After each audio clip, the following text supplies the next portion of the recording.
shall remain standing for prayer. Dear God, in the very beginning, after you separated the water, made the animals and plants, you created man.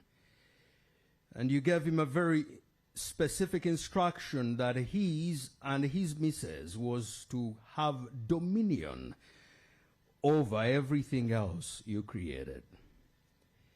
As CEOs, we gather here to rehearse, strategize, and dialogue how to have dominion, not only over the potential of this nation, but we are non-apologetic about our wish to have dominion over East Africa, Africa, and the entire world. And in your word, you were very clear that as Ugandans, you want us to be heads and not tails of anybody. We thank you for the life of our chief convener, His Excellency, and we thank you that you are opening our minds to ideas new. In your name we pray, and they said, Amen. Ladies and gentlemen, seat in the order of your ages.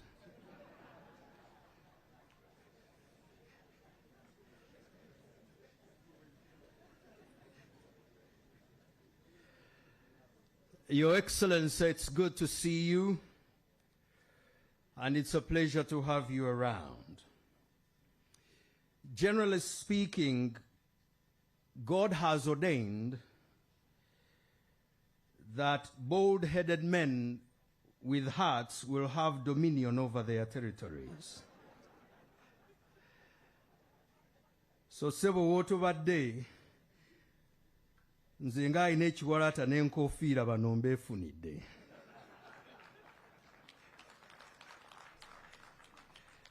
Naye kati nga bw'ozze gwatusingako n'ekiwalaata ekitereevu n'enkofiira enneneko kanzijeko eyange ffenna otwefunire. Your Excellency, my name is Samson Kasumba, and I work with NBS Television. And I'm a big fan and student of yours. I have been chosen to be the master of ceremony for now, and I take that as a privilege, and I thank God for it. We agreed that at that point there will be a hand clap.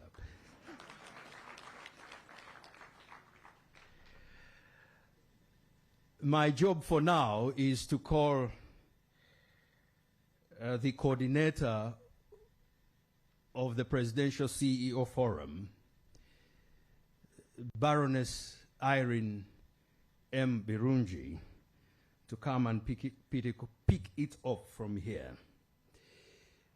But I would also like to mention, and I would like to request Your Excellency that you take note of who speaks very long and delays you here.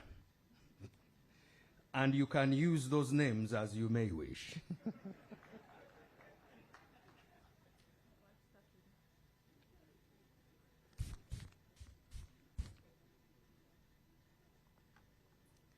Your Excellency, sir, you're most welcome.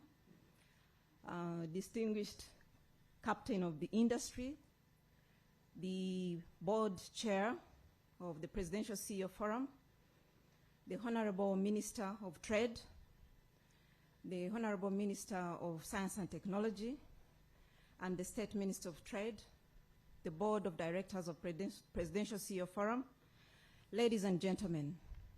Your Excellency, sir, today is a special day as we have to host you in the capacity as the CEOs of the different fields. This CEO retreat started yesterday, and a number of issues were raised, and your head of departments, the PSST, the Executive Director of National Planning Authority were ably in position to tackle some of the issues. And also Uganda Revenue Authority, who joined this morning, and I was able to respond to some of the issues. First of all, I want to acknowledge and appreciate the opportunity that was given for you to allow me to coordinate this platform. The third presidential CEO biannual retreat comes at a time after we've just launched the national strategy of private sector. And indeed, it's time that we align all the strategic issues with the national strategy. The PCF Forum was established, Your Excellency, so that it can accelerate economic transformation with the private sector being the engine growth. And the key focus areas, as you ably all the time speak to, are local content, industrialization, leadership development, policy formulation, so as to enhance economic transformation, as well as the Presidential CEO Forum takes champion in mobilizing these CEOs. They are CEOs who have strategic interventions in different fields, and by doing so, they play a key role in enhancing the country's economy. Your Excellency, one of the major objectives is to really ensure the service delivery, policy making, and also support competitive business environment. And this goes without a question. It's possible because of the peace that you have availed to the private sector. The other objective, Your Excellency, is to foster evidence-based dialogue and decision-making that do bring development in terms of policy formulation. And by so doing, the Presidential CEO Forum has been in position to even establish a few of the technical working group. And this, of course, more information will be brought to your attention through the chair of the PCF board. I would want to once again thank you, each and every one of you who made time to come and be part of this retreat. Sir, there are a number of strategic interventions that will be relayed to you, but more so, thank you so much for putting time aside and come and being with us today, because I know you're going to speak to us and give us words of wisdom. Thank you so much, and enjoy the rest of the hours.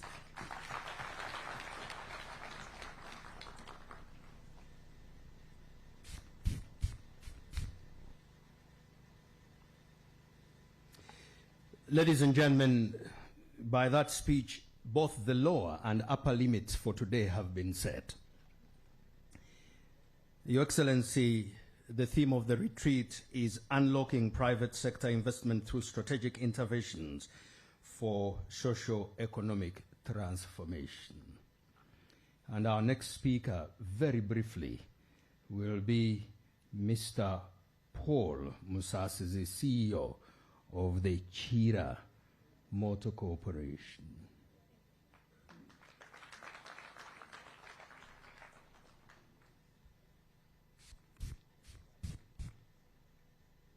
Your Excellency, the President of the Republic of Uganda, the honorable ministers present, leaders of government parastatals and agencies, and the industry captains, all protocols observed. Your Excellency, I wish to start by thanking you for the guidance and the leadership that you've provided to the wider mobility industry that has now formed a nucleus, having actors within the state enterprises as well as the private sector. Your Excellency, you ably guided on a number of things. One, you told us that Honorable Dr. Monica Musenero should organize us very well.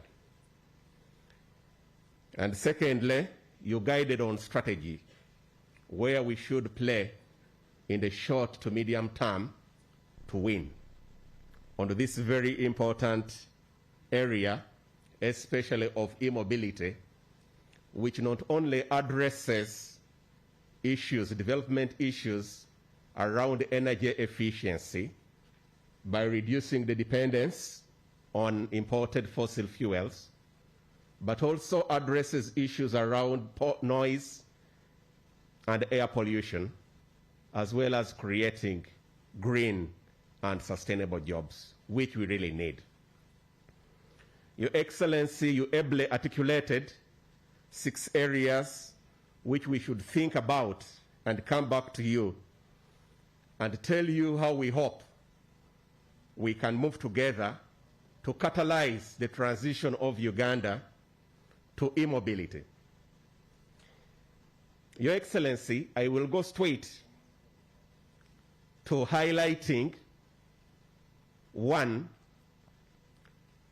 that we have been having a number of conversations across the ecosystem, including those ones in research and development, engineering design, manufacturing, those people who are actors in the energy sector, which is critical to the success of the transition, actors who are involved in transport operations, actors involved in value chain financing for the ecosystem, actors involved in regulation, including, among others, the ministries, the departments,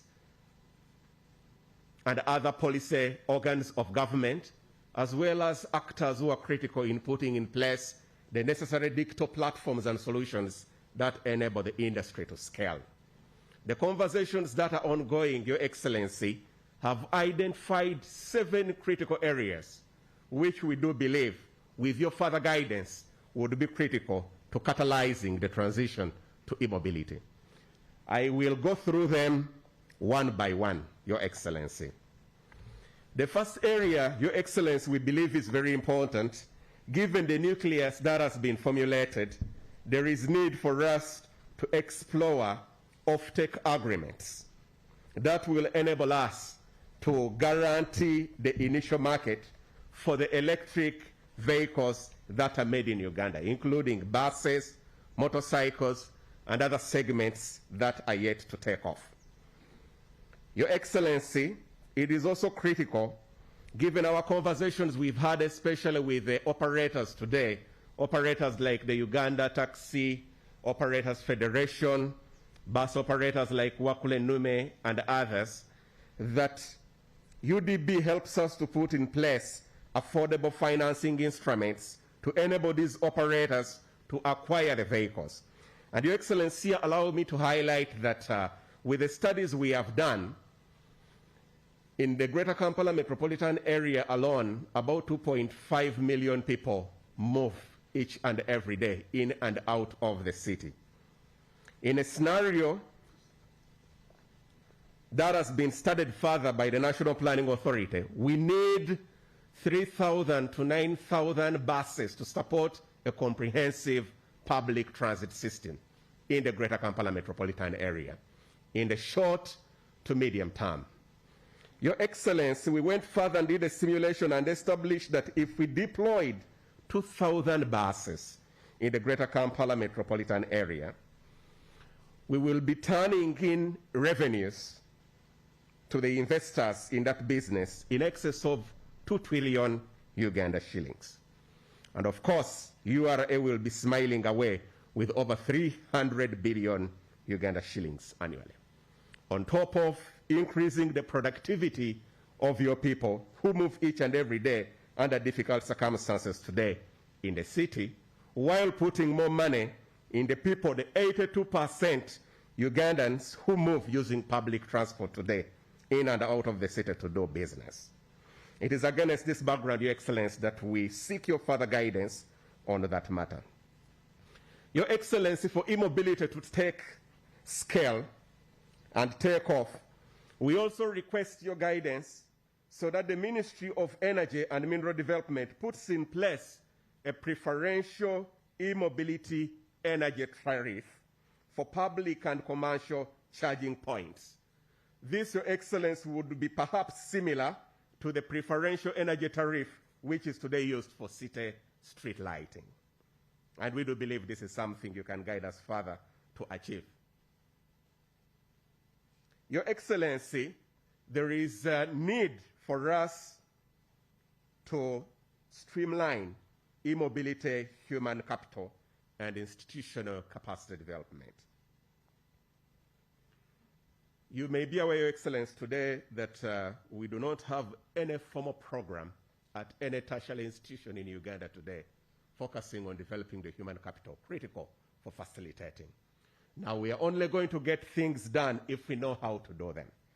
We request your further guidance, Your Excellency, to the Ministry of Education and Sports to ensure that a holistic approach is taken to put in place the right curricular interventions so that we have the right mix of professionals for both white and blue-collar application domains within the relevant institutions, that is the tertiary institutions, including vocational as well as universities.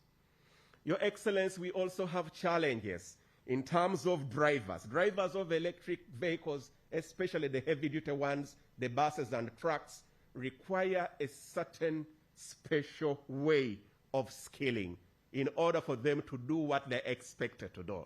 Because when you sit in vehicles like this, they have dashboards which keep on communicating so many things, and it is not the ordinary way of doing things. We request your further guidance for the Ministry of Works and Transport to put in place a skilling and certification program for electric vehicle drivers. Your Excellency, you guided on localization of the manufacturing of electric vehicle batteries and energy storage systems, which are instrumental because in e-mobility, typically 60% of an electric vehicle by value is the battery bank. Your Excellency, in order for us to benefit greatly from this value chain, which we should localize in the medium to long term, we need the National Planning Authority to carry out a comprehensive feasibility study, which will guide government and private sector investment interventions thereof. Your Excellency, it is critical that the Ministry of Finance, Planning and Economic Development puts in place a comprehensive facilitative physical package to promote value addition in the mobility industry for import substitution, supply chain localization, and export promotion.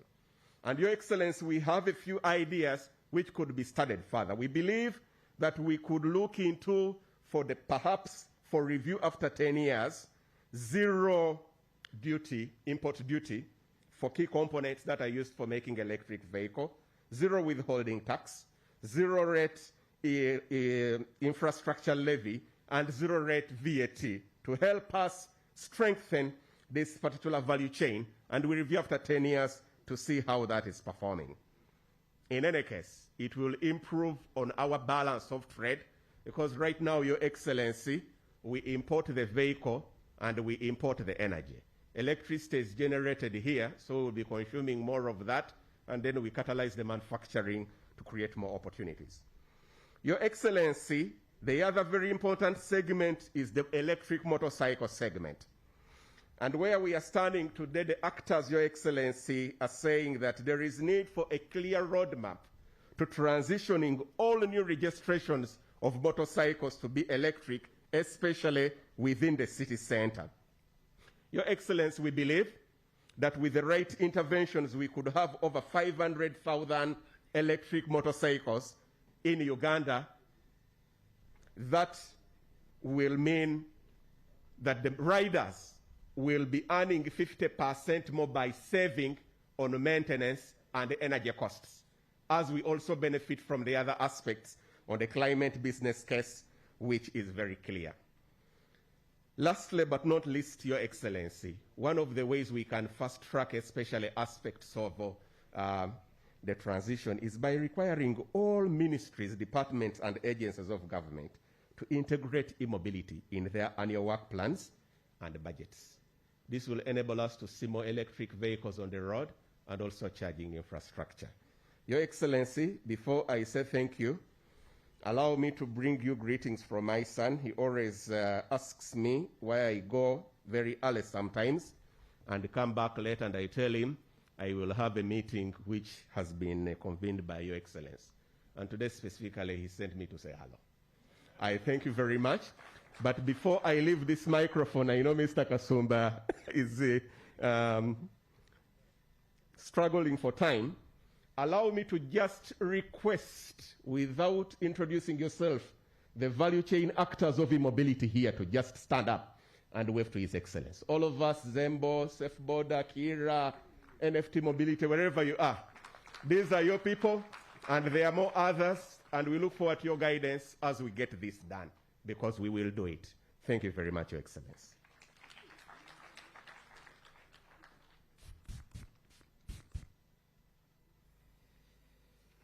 Kwetega Uganda Limited. Your Excellency, there is a powerful team of women manufacturers here, and that team is 10 strong. And I'd like them to stand up so that they can be recognized. The team of women manufacturers, 10 of them, they're also here. Your Excellency, for the next 4.5 minutes, the next speaker is Mr. Douglas Opio, and he's going to speak to the parish development model.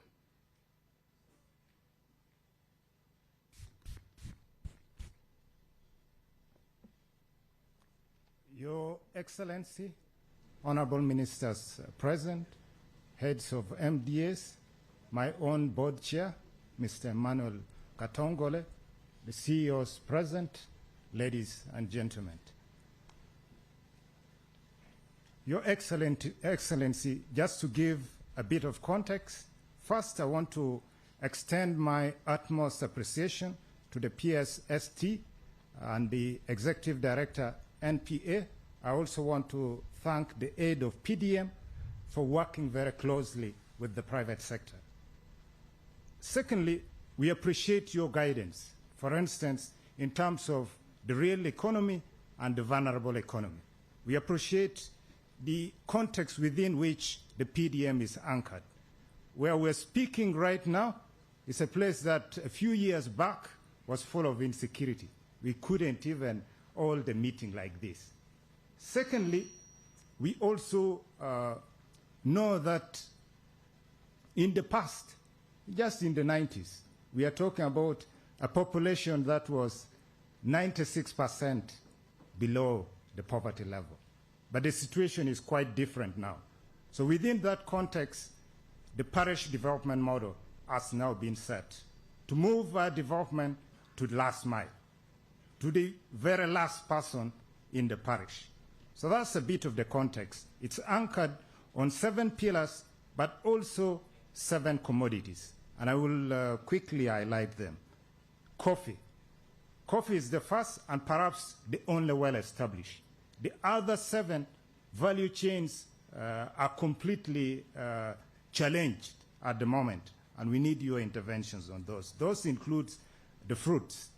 We had a presentation from Delight earlier on, and they spoke about the challenges they're experiencing, so I'll not speak about that. We also have the other value chain, chicken for eggs, fish, piggery, dairy, and food crops. These are the areas that have been set in the parish development model. Now, the value chain is actually quite a long chain, and the private sector has a role to play along each aspect of this value chain. And the value chain starts with the inputs, the seeds, the fertilizers, and stuff like that. The private sector can contribute to that. Secondly, the actual production, certified seeds, certified fertilizers, and all these. Thank you. I need to get closer to the mic. So the second aspect is certification, production, using certified inputs as well. Thirdly, the issue of productivity. Increasing, you have always spoken about the 1 acre model. Increasing the level of productivity, machinery, financing, and all this stuff. On-farm processing, so that we can address the issue, for instance, of post-harvest losses that we experience. The issue of storage, the silos that we require. The issue of secondary production, so that we are not only taking things in the market which are raw, but we are actually processing them. The issue of transporting food from one region of the country to another. We are a country where people shouldn't complain of hunger because we throw away food. We are throwing away food in some regions while some regions are challenged. The last aspect of this value chain is the market. Now, Your Excellency, I want to present to you two key risk areas that we have looked at. The first one is the production risk. The second is the market risk. On the production risk, we have challenges linked to fake and substandard agricultural produce. We also have challenges linked to poor varieties and breeds. We also have climatic challenges, but also the high levels of subsistence, the 39% who are basically still in the peasant economy. What are we proposing? The first, we prioritize restructuring of the input certification process by the ministry responsible for agriculture and UNBS. Secondly, increasing agricultural insurance so that we can have more private sector players in the space. The second area, market risk, Your Excellency. In the area of market risk, we have challenges linked to inaccessibility of production nodes. And with the Delight example, they explain clearly how when it rains, they can't access their farms. So a clear challenge with that. The challenge of non-aggregation and, of course, post-harvest handling infrastructure. Trading is also unregulated in a number of cases. We have very limited market information. Now, what are we proposing, Your Excellency? The first one is that the government should create a proper market information system so that we can understand and act from a point of information. Secondly, we are also looking at the underutilization that we experience because of limited financing. We want UDB to be recapitalized, but we also want the same to be done with the Uganda Development Corporation. Now, as I conclude, Your Excellency, we also need at a higher level, possibly by the Ministry of Trade, Industry and Cooperatives, a clear market strategy, because production is one thing and getting them to the market is the other. Otherwise, Your Excellency, we are extremely grateful as the private sector for your leadership and the support that you continue to give. Thank you so much.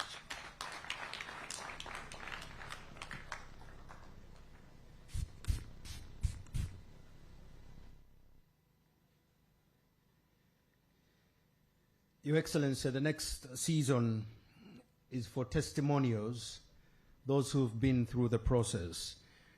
And we do have a no-nonsense approach to this. And Lady Ruth Beans Kamsoke will be in charge. It is women, at least from my experience, who manage men well.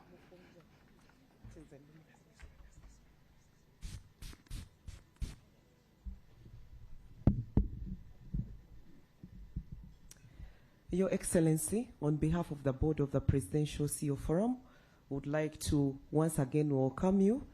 I don't have to introduce myself because you already gave me a name as Omukunja, and I agree to take it because I come from that area with my other colleagues. Though we no longer eat people, we enjoy the meat though.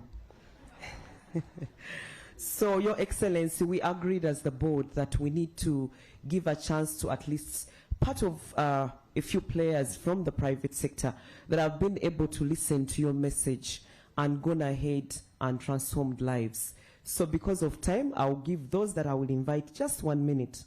I'll say briefly as you're coming, and then when you come in, you state what you want to ask Your Excellency or comment about. And I'll start with Ian Clark. Your Excellency Ian Clark, and please come. Why we invited him is that forget about him being a medical doctor. He's now into coffee, and he has 1,500 acres of land, and 750 is on coffee, Robusta coffee. He's already into wheat processing, and he has started actually export directly to Europe, and is planning to set up a roasting plant in the near future. He has his farm in Chenjojo, and I want to give him the minute. Your Excellency, I don't need to say much because Ruth has said it all for me already. However, I was surprised actually when Engineer Chibuka gave us the history of Uganda from 1900 on. He talked about Church Mission Society having come and set up the Uganda Company, and they went from from missions to coffee. And I have to say that I came 30 years ago with Church Mission Society, although I have to say that I am an Irishman. I'm not an Englishman. And nothing wrong with the English, sorry, but I'm an Irishman, and I came here, but then switched to the private sector, and as you know, I've been in healthcare for a long time. So why did I, in the last 7 years ago, go into coffee? Because I believe that if you take something like healthcare, it's very affected by household incomes. And the agricultural sector, and coffee in particular, is such a vital sector in Uganda, and yet often people are getting very poor incomes from coffee because of poor agronomic practices, poor markets, and so on. So in Chenjojo, I've set up a 1,500-acre farm, half of which is in coffee. We have wet processing there, enough to do 6.5 tons an hour. Dry processing to do hulling and preparation for green bean for export. And my next step will be also to do roasting. Because I can provide offtake, we have 1,500 farmers registered as who I buy coffee from, both in the Ruinsbury Highlands and around my farm. So I believe that hub farms that demonstrate and can provide a market and provide processing and value addition are a way we can go. And I'm just one farmer in one district, but I think this can be replicated throughout Uganda. And also I would say there are many people in Uganda with land, but they're not doing much with it. So I would encourage those who have the means to please follow my example. And finally, I would say, please, I would like you to come and visit my farm sometime, Your Excellency. Thank you. Good. The next one, please, in 1 minute. Mr. Kayemba, the chairman of Uganda Manufacturers Association, and is the proprietor of East African Roofing Systems. He has already 365 workers, and his products already exported across East Africa and Africa. His interest is in iron ore. Please raise your issue in 1 minute.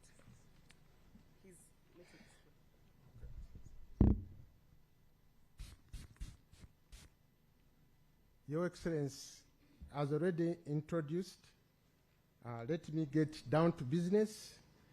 I stand here as the chairman of Uganda Manufacturers Association, and I want to give you a progress report on the assignment you gave us on 23rd September this year of local manufacturers utilizing our iron ore instead of exporting it raw.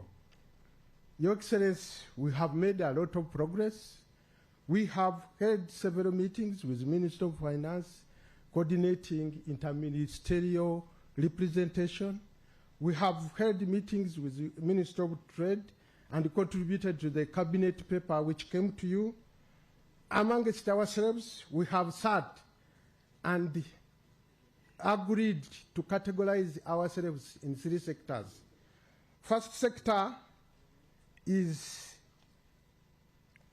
our Tembus, the pioneers, the ones you call our Tembus, the pioneers who started anyhow, anywhere. These include companies like Tembo, Mayuge Steel, Modern Steel. They are working and they are utilizing the iron ore.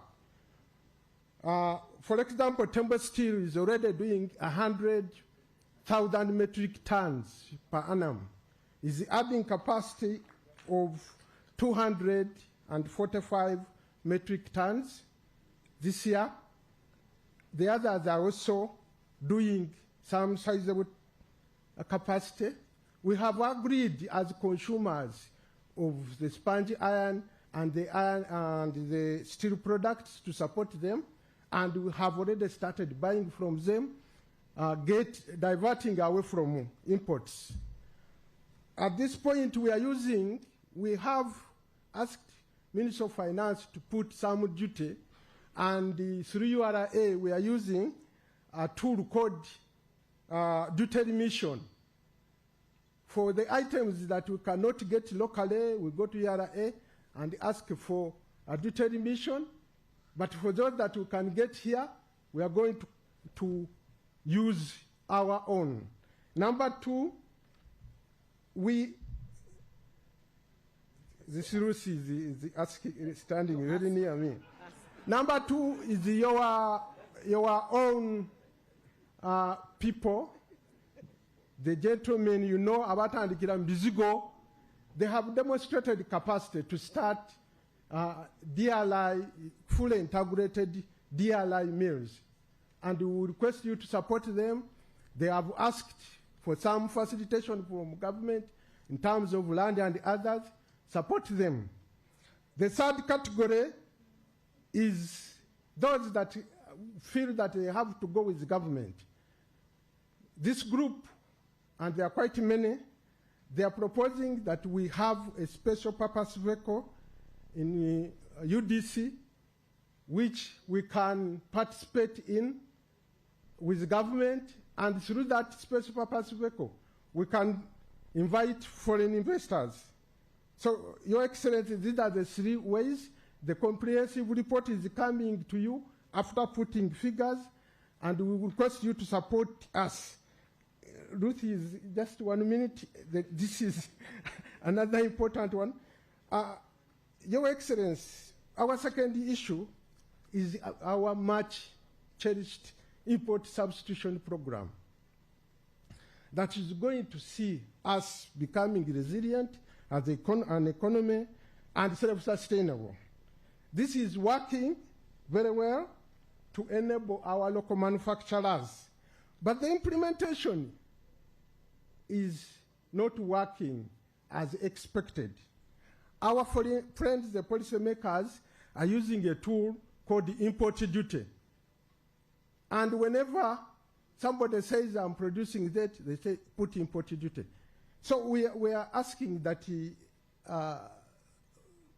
the tax policy people develop capacity to evaluate the capacity of the producers, that we have other tools other than import duty that we can use in an interchangeable manner to support them, because what is happening that whenever we put duty on products, the beneficiaries of this duty take it as a chance to make money, and they use it to squeeze the SMEs that are operating in the same space out of business.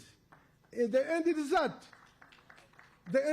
is that we have a negative effect on job creation, on the social impact, and sometimes we have fatalities in business.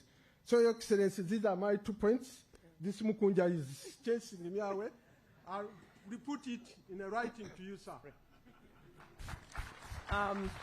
Chris Kaijuka, please come from the Grain Council. He's dealing already. He's mobilized over 2 million farmers in grain, and he's been behind seeing that we can be able to increase, add value, and promote exports in the grain sector. Please, let's use 1 minute. I believe it's important for His Excellency to hear us from as many people as possible.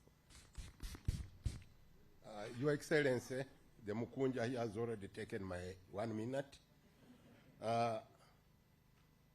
Honorable Ministers, protocol observed.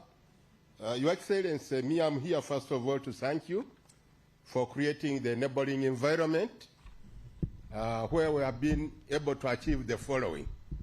As the Grain Council, we have a membership of 185 entities. Our memberships are companies, farmers' organizations, and the rest. We have to date, Your Excellency, we participate in the entire value chain of the grain. From the input side, Your Excellency, where we have seed, fertilizers, and agro input chemicals. We have farmers. What's your issue? Yes, thank you very much, Ruth. His Excellency wants to hear this. To date, Your Excellency, we have invested over $200 million in silos, grain processing, and storage as warehouses. This is, Your Excellency, private equity investment. We have over 1 million tons capacity to date, as compared to Produce Marketing Board. This is in our 10 years existence, Produce Marketing Board had 62,000 tons only. We are employing 12,500 people directly and indirectly over 50,000. This is for you to hear, Your President, Your Excellency. We have processing capacity.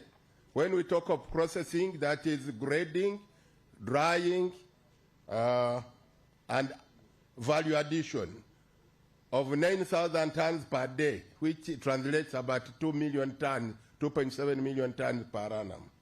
Your Excellency, we are more privileged for once that you directed government that supports the commercial farmers, who are our major producers. And at this juncture, I would like them to stand, even the members of Grain Council, wherever you are, please, so that you are recognized. Even we've gone ahead to recruit some of your generals. Is General Tema here? Why didn't you stand? So, Your Excellency, we would like expedition of the release of funds for the commercial farmers, and also UDC, acceleration, the equity involvement in value addition with the Grain Council. Your Excellency, you have commissioned the Parish development model. They are all looking who is going to be the off-taker. Your Excellency, we are the off-taker. We need really clear coordination, otherwise you are going to have a problem. Who is going to buy, where they are going to deliver? We are ready, Your Excellency, if we can also access some funding. Well, we are taught to respect the ladies, Your Excellency. Allow me, and I seek to meet you at your appropriate time, Your Excellency. Asante sana.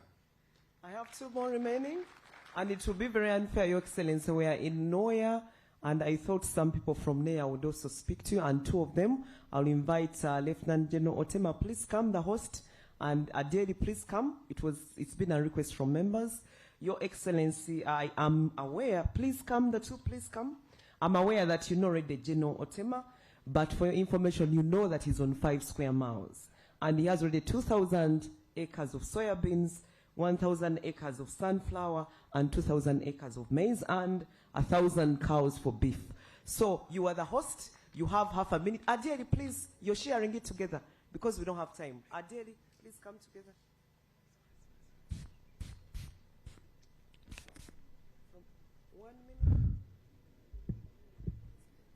Thank you, Your Excellency. You are most welcome in your home in Noya. For those who don't know Noya, you're in Noya.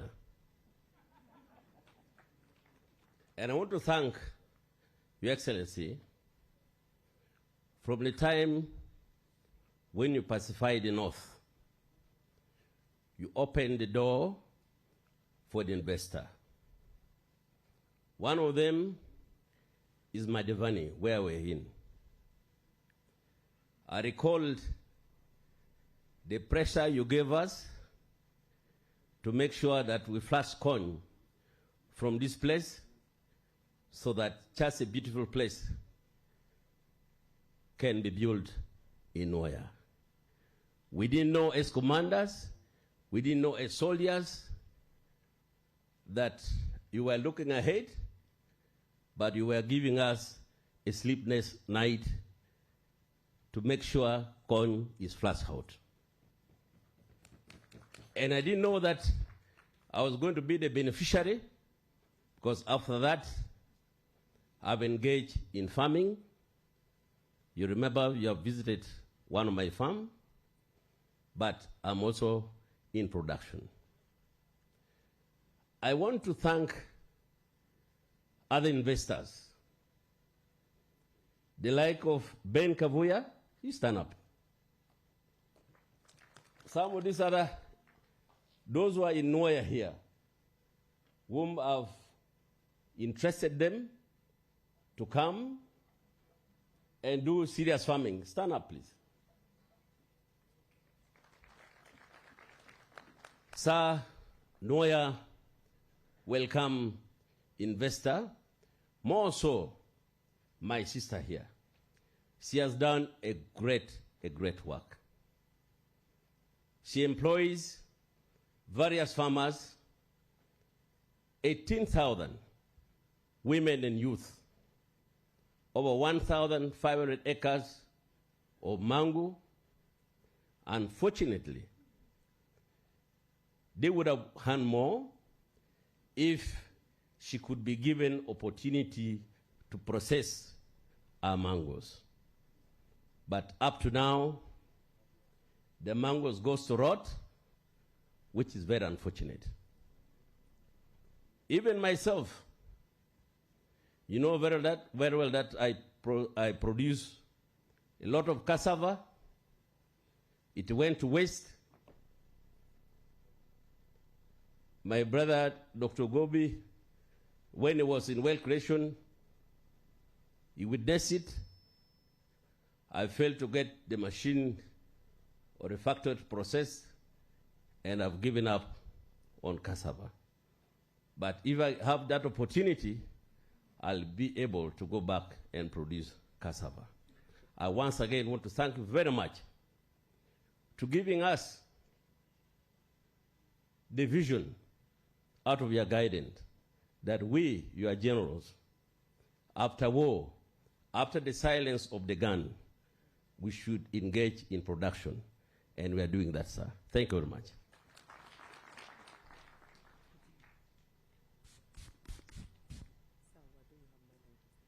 Your Excellency, allow me to say thank you to you for being a visionary leader. You remember 11 years ago when I was a member of Presidential Investor Roundtable as an advisor on agriculture, we were at State House when you guided us to stop importing concentrates and food colors, go back and produce fruits. Because of your guidance, Your Excellency, we have managed to produce the mangoes. We have turned the story around. Mangoes used to come from Kenya. Now it comes from Noya district. Our pickup is there full of mangoes. They are not allowed to bring it here. We have managed to build the right farm institute to transform the informal sector. Your Excellency, I have two things to request. One, to have a budget for community mobilization and transformation. That's why we built the Delight Farm Institute for hands-on skilling. Our commissioner here needs to widen the tax base. We have the capacity as private sector to make the informal sector, those who survive on a whole, to make them bankable and taxable. We need a grant for that. And we request for a loan or a government guarantee. We get money to build a factory in Noya. We have already donated the Farm Institute, the Common User Facility, and we are training the women and the youth. We have the capacity to transform ourselves, to stop waiting. I say thank you, Your Excellency. Thank you for all our partners and those who believed in our ideas in transforming the women and the youth. Thank you. Dr. Julia Nadiero Mara, a doctor in agriculture and road transformation, a chairperson of Noya Fruit Growers Corporate Society, known as Mama Cheers. Thank you. The last one, Ernest Luwondo, he has a minute to share some of the opportunities in the oil and gas sector. And please, it's 1 minute. Your Excellency, honorable ministers, captains of industry, my colleagues in the public sector, ladies and gentlemen, I would like to thank the Presidential CEO Forum for giving the Petroleum Authority of Uganda the opportunity to say a few words here. It's extremely very little time, so I don't know how I can use it. However, we have agreed with the organizers that I say something about where the oil and gas industry is and what it can contribute to the parish development model. So very quickly, just to remind everybody that the 4 flagship projects in the oil and gas sector include 2 production projects of Tilenga in Noya and Ulisa and Kingfisher project in Chikube district. These are production projects. We then have the East African Crude Oil Pipeline project, which is to export crude oil from Hoima to Tanga. And the 4th one is the refinery. all these projects put together are in the range of $15 to $20 billion, which is expected to be invested in the country in the next 5 years up to 2026. Following the final investment decision that was announced in February this year, activity on the ground has increased intensely. The drilling rigs that are expected to drill production wells have started arriving in the country, and production drilling at the Kingfisher field in Buhuka is expected to start later this month. The drilling in Tilenga is expected to start in March. The Petroleum Authority of Uganda has approved contracts worth $6.8 billion since the final investment decision was announced. I'm glad to say that out of these $6.8 billion, $1.7 billion has been granted to contracts awarded to Ugandan companies.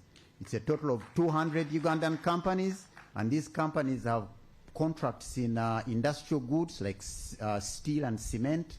They have engineering services. They have hospitality services like hotel and transportation and food provision in the sector.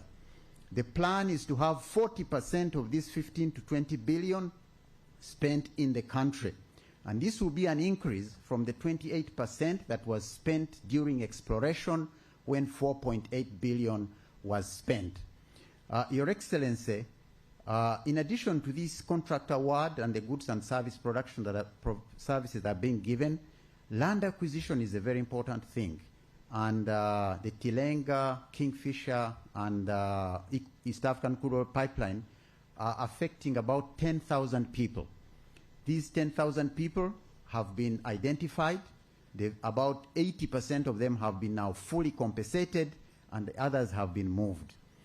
The activities that affect these project-affected people are the ones that have a major contribution to the parish development model. These people are in the 4 districts where oil is going to be produced, that is Nwoya, Bulisa, Hoima, and Chikube, and in the other 8 districts which are along the pipeline corridor. The oil companies have put in place projects to help these people, and so far these thousands of people have actually been trained in agricultural systems and projects. I had them listed on my PowerPoint, but I don't have time to present that. But these people and the capacity that they have been given are a very good target for the parish development model, especially since they are distributed in these 12 districts. Given the little time I have, I can only say that the oil and gas sector is continuing to grow exponentially. It has provided tremendous opportunities for Ugandans during this period, and it's important to remember that the biggest opportunities are in the next 6 months when the investment in infrastructure development is being done, up to 2026. After 2026, the investment will go down to less than $1 billion because we shall be in operation and maintenance for the remaining part of the period. These opportunities present very significant opportunity for the parish development model in these 12 districts. I thank you very much, Your Excellency. Your Excellency, you've been able to hear from the entrepreneurs. I have just one ask. Your Excellency, you have 360 days in a year. And I wanted to ask you, out of your 360 days, why don't you allocate 4 days, 4 full days, 1 day per region to interact with entrepreneurs? They are here, coming from very far, and I can tell you each one of them wanted to say something. And we are saying, if each a full day, don't give us minutes, give us a full day. When we go to a region, northern region, we invite the actual entrepreneurs. They ask you, they tell you. You give a lot of time to politics. Also give time to business people. Thank you very much, Your Excellency.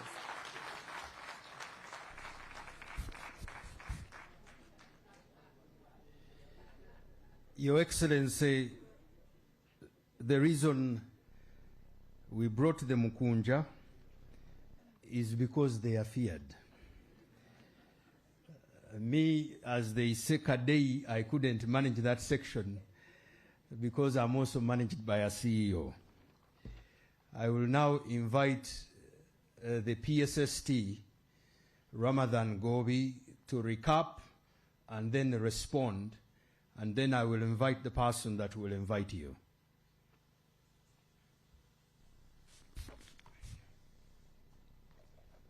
Your Excellency, the President, the Honorable Ministers, all the various CEOs, both government and the private sector, but especially the private sector. Your Excellency, you created this forum to interact with the chief executives of our private sector. And we have held 2 retreats. So far, this is the 3rd one. And in those 2 retreats that we had, we want to give accountability on what we've discussed and worked on the side of government. I have a full report here, Your Excellency, which we shall publish. I will ask Irene to ensure that in the next publication it is fully included to give full accountability. Last night, Your Excellency, we held a caucus with the CEOs that managed to be around, and they raised a number of issues as feedback to what we've been doing, but also what they are facing in their day-to-day business.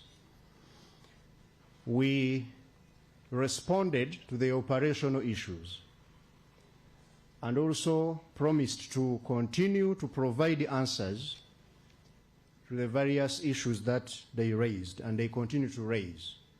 We are having an open door policy to private sector in the Ministry of Finance, Planning and Economic Development and all its agencies.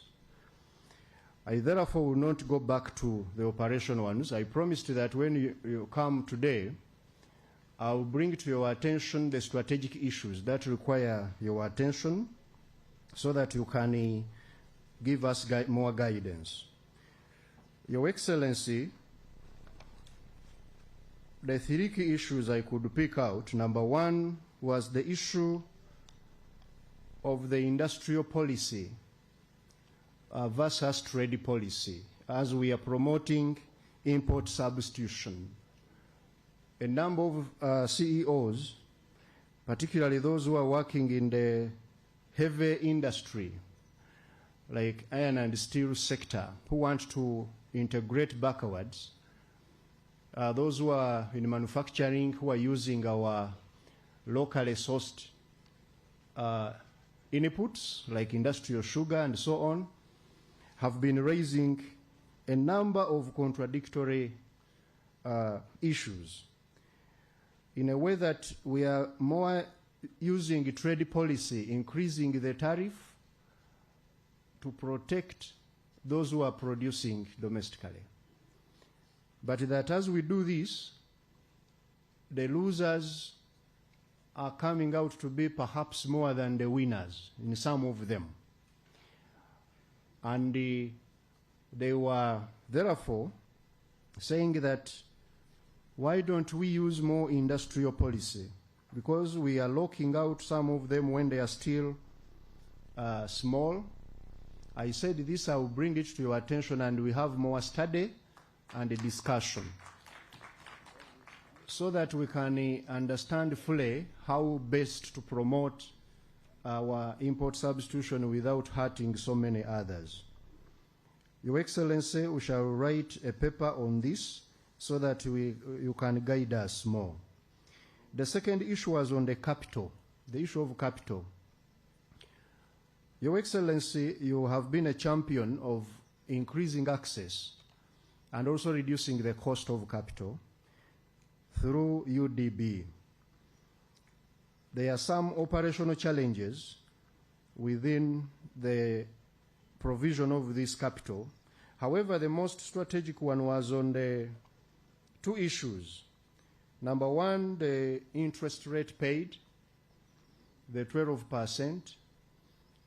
In finance, we've been engaging the board and discussing on whether we could reduce this to 10% and how we could look at the drivers, because this is money, Your Excellency, that you ask us to provide in the budget, and you have committed, already directed us to prioritize the capitalization of UDB, and I informed them, and we are going to do exactly that.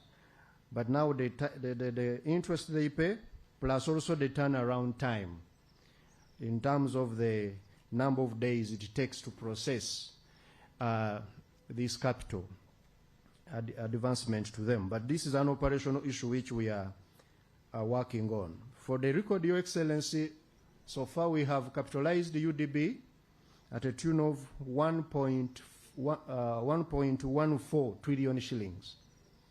That is 1,140 billion shillings.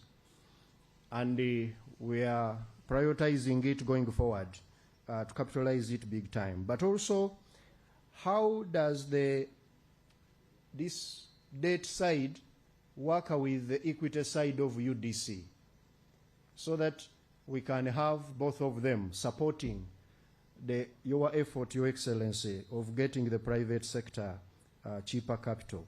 So UDC also, we shall need to capitalize it, and you already, Your Excellency, passed a paper at Cabinet to increase its capital share base to 4 trillion from the 500.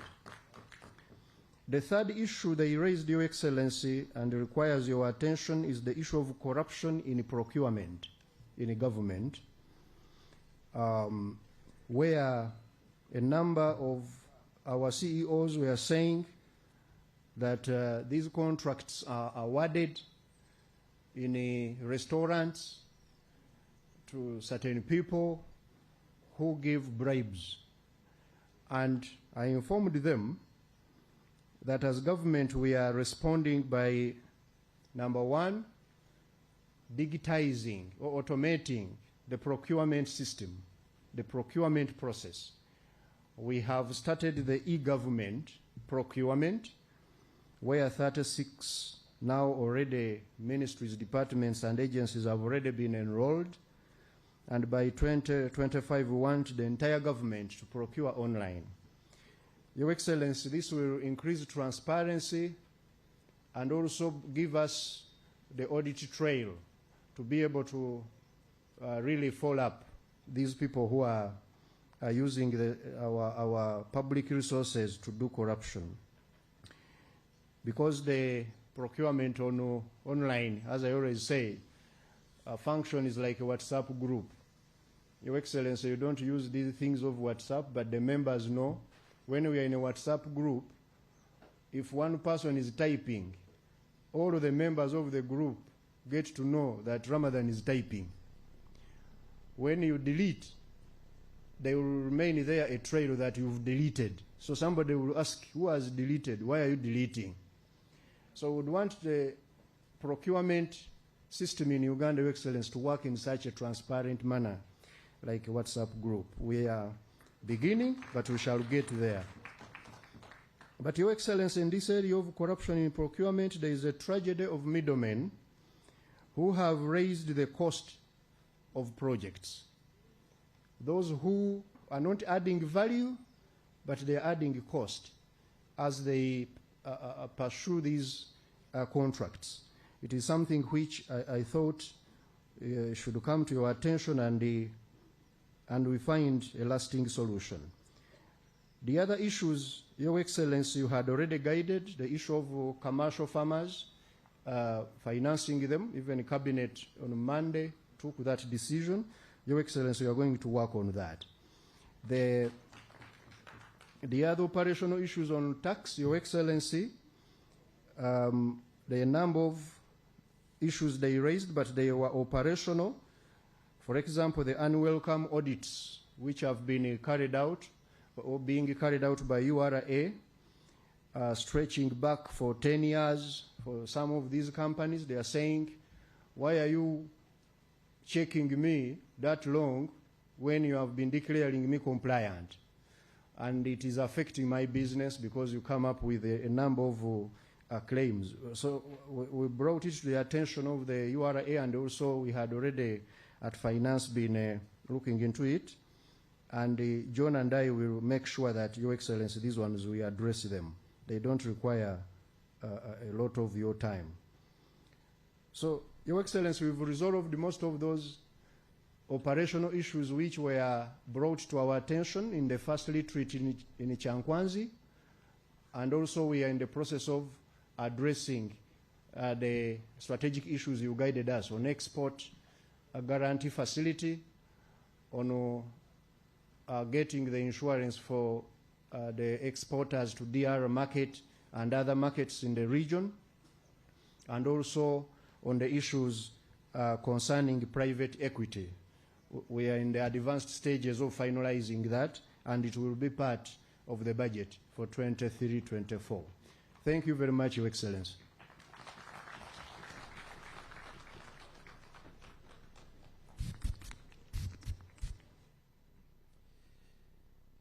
Your Excellency, I saw you and got very excited. And in the excitement, I forgot that Mr. Emmanuel Katongole was supposed to speak. I am apologizing that I didn't allow him to speak, but not apologizing for being excited, because it was a good reason to be excited. Right now, the chair will speak.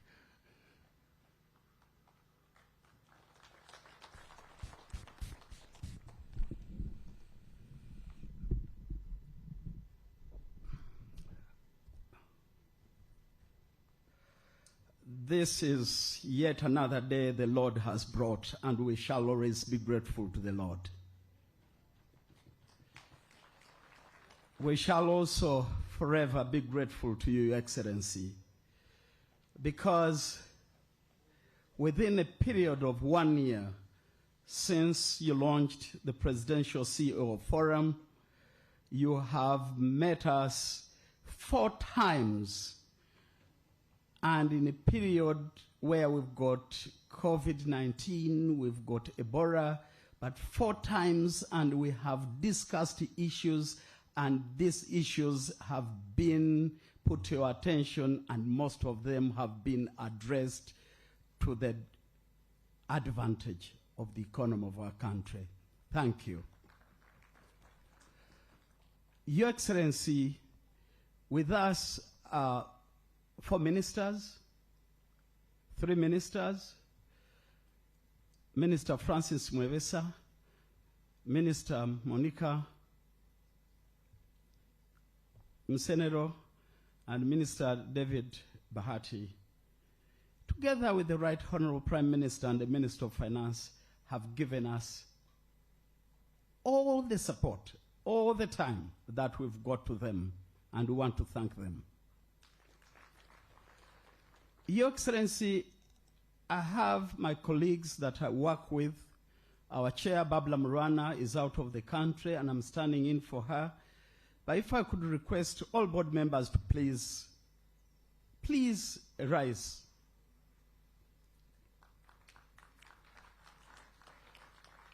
Your Excellency, there was a proposal that these board members are remunerated and given an allowance from the office of the president.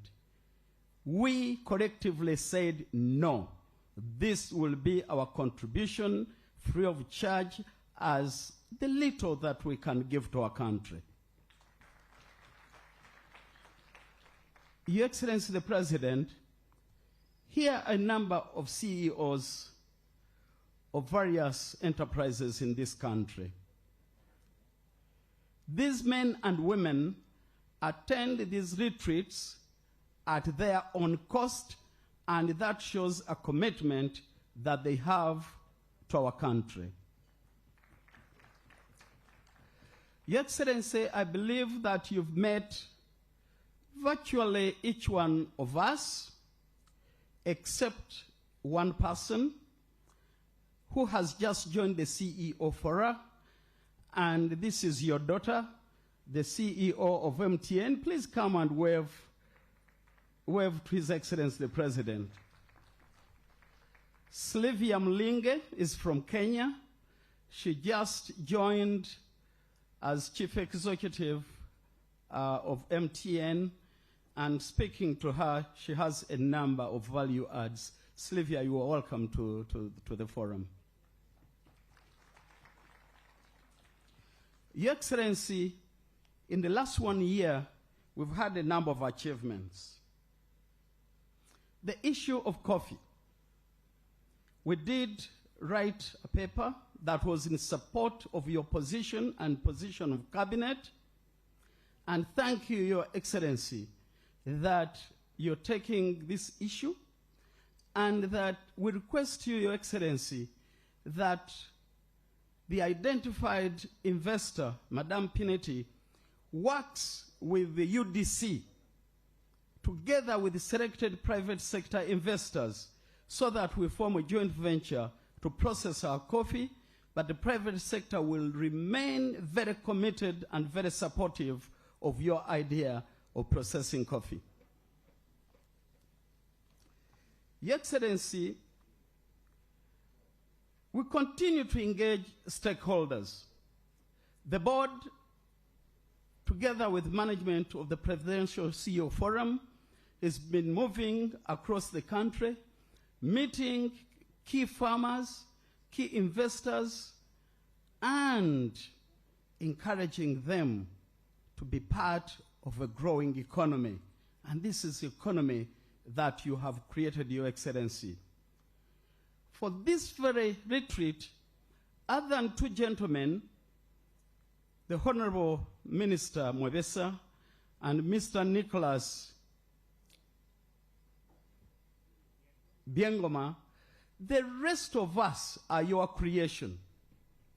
The businesses that we do started because of your effort. The businesses that we do are here because of the peace that you gave to us and you gave to the nation. We can only say thank you. We can only say thank you, and we can only be there and promise to be there. Wherever you want us to go, we shall go with you.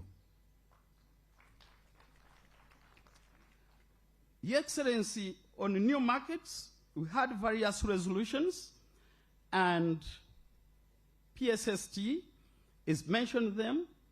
We're really so happy that these resolutions have been addressed, and those that need your input, we have no doubt, Your Excellency, that you redirect that they work. Your Excellency, we're also proud to say that we met the Secretary General of the African Free Trade, Continental Free Trade Area, Honorable Wemikele Meni, in October 2020. We're in the process of signing a memorandum of understanding. We believe that we should take leadership in taking Ugandan products across Africa. On the area of promoting private equity, Your Excellency, we are very grateful to you that you committed to remove taxes on either private equity and private venture funds upon exiting their investments in Uganda. We have given proposals to the Ministry of Finance, and Dr. Rama has been such a very good help to us, and we have no doubt that probably during the next budget, these measures will be announced, and we shall have another way of financing our investments. Your Excellency, as I conclude, this very retreat concentrated on two areas. One is immobility, and the CEO of Kiramoto has ably demonstrated to you why we need immobility. The other issue, Your Excellency, that we concentrated on is how we can interface and support the parish development model. Your Excellency, the private sector wants to be part of this. We want this model to succeed. We've followed what you've put in place, and we want to participate in every aspect of it, either as off-takers, as manufacturers of products, as exporters of products, and those of us who cannot participate in that way, at least participate in making the quality of life of the intended beneficiaries great. Your Excellency, the other day, we were with the Indian Association and they talked about peace, profit, and progress. Yes, we're here and we can stand because of peace, because of what you have been able to do. Let all possible means be identified, and we shall do whatever it takes to make this model work for the people of Uganda. There are new ideas as we move forward, Your Excellency. Dr. Birungi of UDC is talking about a commodities exchange. Yes, we have seen it work in Ethiopia. If it was not for their senseless war, probably Ethiopian farmers would be far because of a commodities exchange.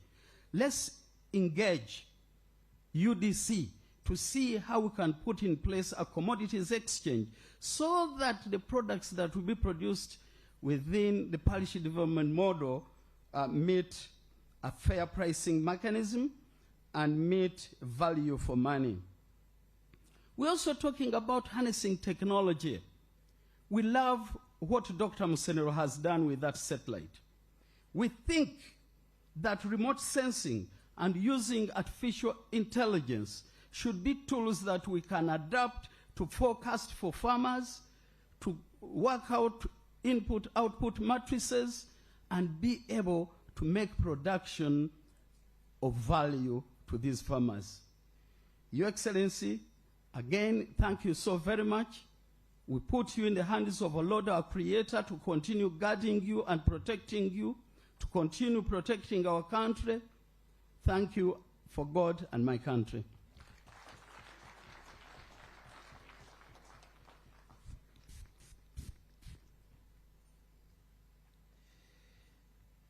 There are people who speak and you can tell that they could have been clergy if it hadn't been other things.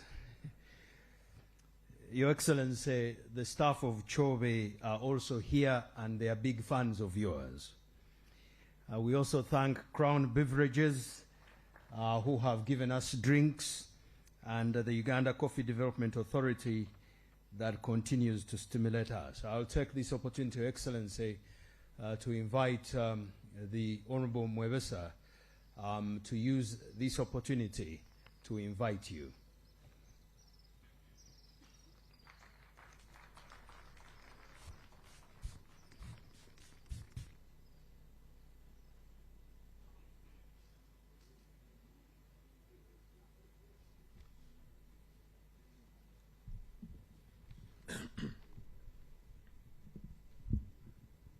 Your Excellency,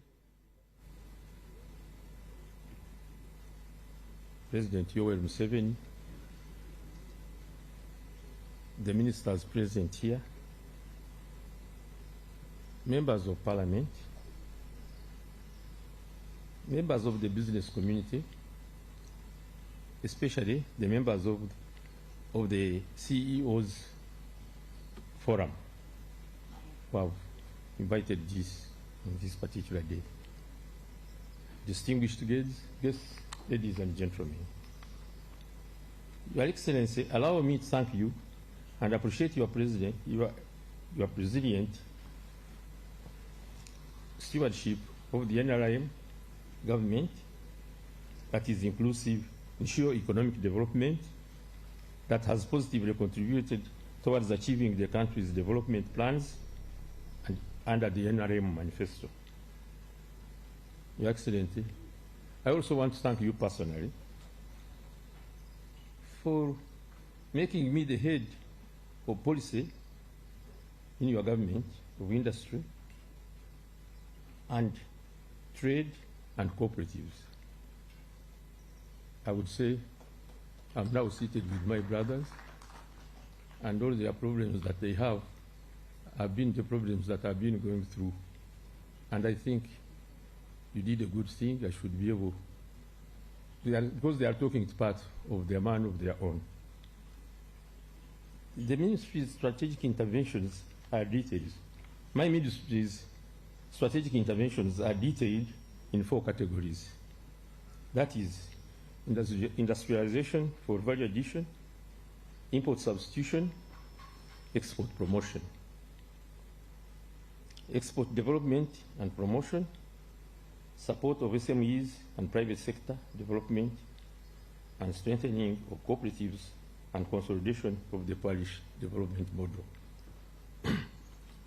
As I said, those 5 areas are the things which we found important at this particular moment as we are going on with the background of the movement's manifesto and government. Industrialization 1, industrialization for value addition, import substitution and export.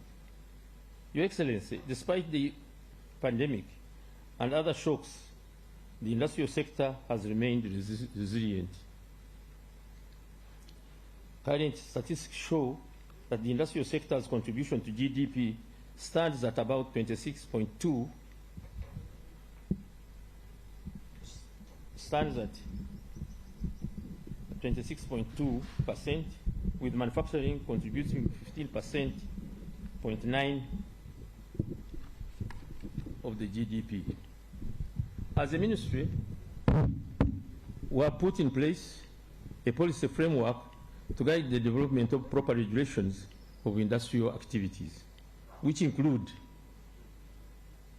the competition bill approved by Cabinet this year, 2022, 2, External Trade Act regulation to restrict export of raw materials required by the local industries, 3, pre-export verification conformity standards,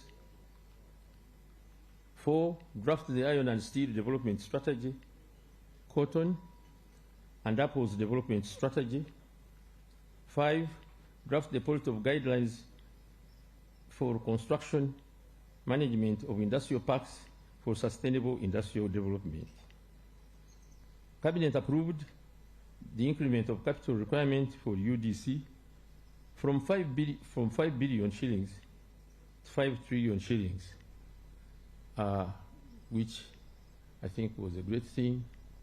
It will contribute a lot, and I want to thank you for that, Your Excellency, for our industrialists.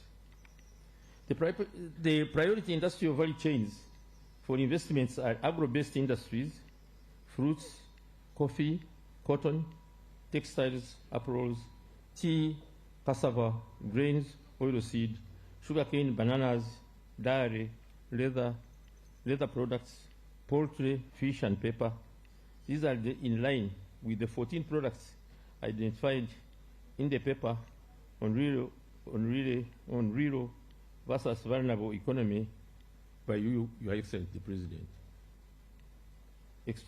Extractive-based manufacturing industries, iron and steel, oil and gas, LPG, synthetics, plastics and petrochemicals, salt, cement, fertilizers, copper, gold, lithium, solar batteries.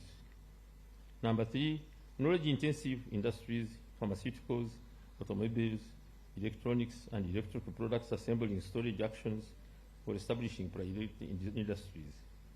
Provision of machinery and equipment to increase value addition on commodity-based enterprise.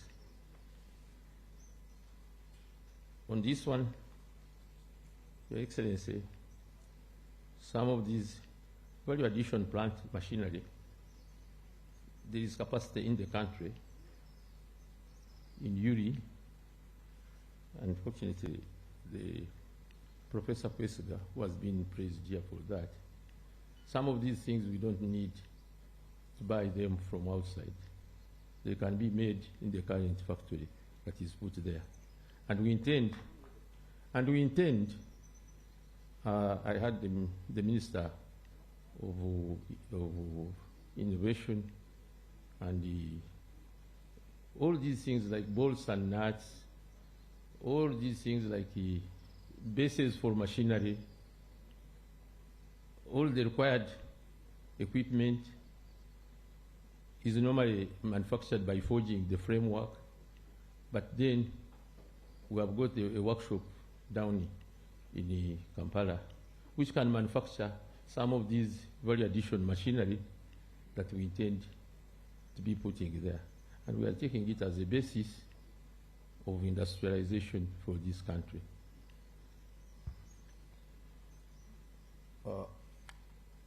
Our strategy is to move from the market access to market entry in the region, East African Community, COMESA, African Free Trade Area, and beyond. Currently, looking at how things look like, UAE, United Arab Republic, is a good market. UK is a good market. European Union is a good market. China is more of a good market. We recently had them giving us to enter goods in China at 95% free of. I don't want to say that they are not very strict, but they don't have these restrictive conditions of quality I had here previously about the processing of maize. Becomes better if you process it here and you sell kawunga outside than people telling you that the kawunga you have has got these chemicals and so on. China is another good market. USA is another very good market. It's large and it can take most of Uganda goods that they can make. This comes up to AGOA. To achieve the above strategy, bring the entire private sector on board, the ministry, my ministry, is processing of tabling a cabinet paper on the creation of the Confederation of the Private Sector Association, an apex body for private sector, real private sector players, as you have heard all these gentlemen, responsible for development and promotion and management of the private sector association in Uganda. Your Excellency, please support us to revive the additional Chamber of Commerce, which is dead, but now it is coming up as a confederation of the private sector association. Your Excellency, please support us to revive this additional Chamber of Commerce and Industry to steer the sector to achieve your vision. I want to thank you, Your Excellency, with my colleagues who are here. You have been our Chamber of Commerce and Industry. You have signed so many protocols. You have done everything. But we, the people who are working in the government, are not the real private sector. We want the people who are here to go and sign deals, not protocols, not anything, but business deals. And this can only be done by the business community, not by any other, like Mwevesa, the government servant. But as I said, you have done very, very well, Your Excellency. Your Excellency, the number of cooperative societies has, yes, sorry. Another point is strengthening of cooperative and consolidation of the parish development model.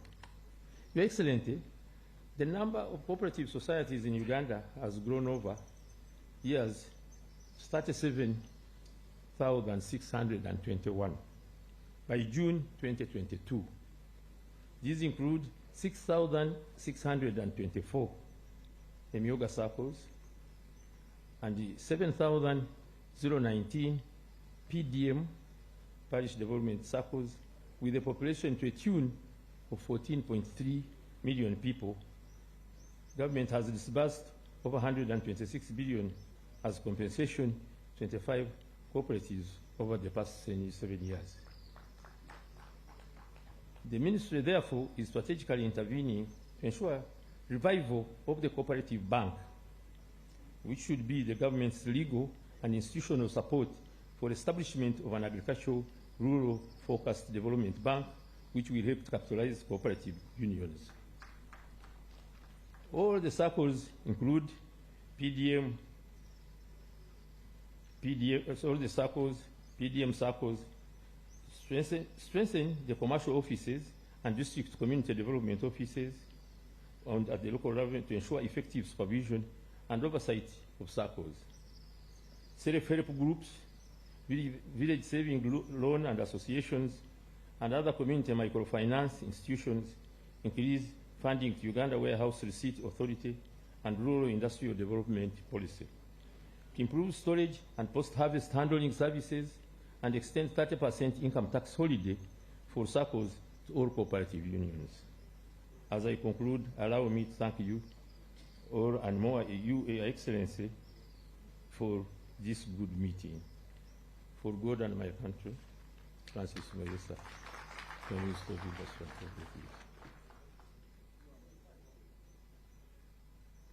Your Excellency, may I take this opportunity given to me to invite you and address your people.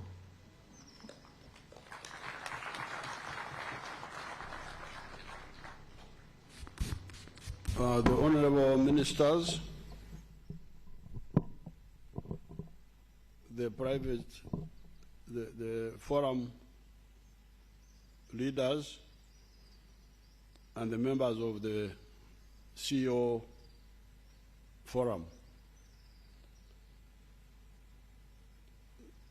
The atmosphere of business in Uganda is influenced by a spectrum of strategic stimuli. There are certain stimuli that are crucial for the business to succeed.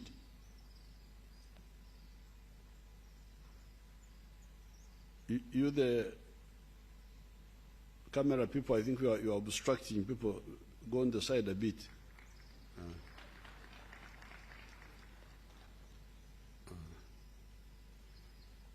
Now, these stimuli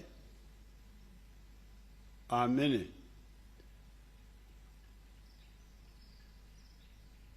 But I think the NRM is getting them right. They include, first of all, peace.